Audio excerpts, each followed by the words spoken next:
Tamam kabul. Çok aşığım ben. Aşıksın, sen aşıksın arkadaş. Gönülden seviyorsun, mutluluk istiyorsun. Ne diye gizliyorsun?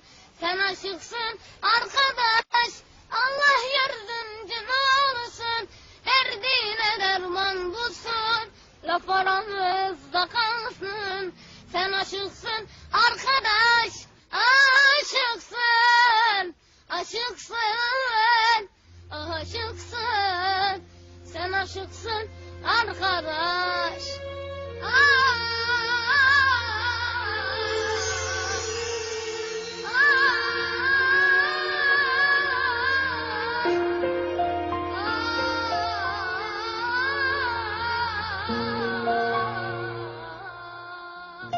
Aşıksın. Aşıksın.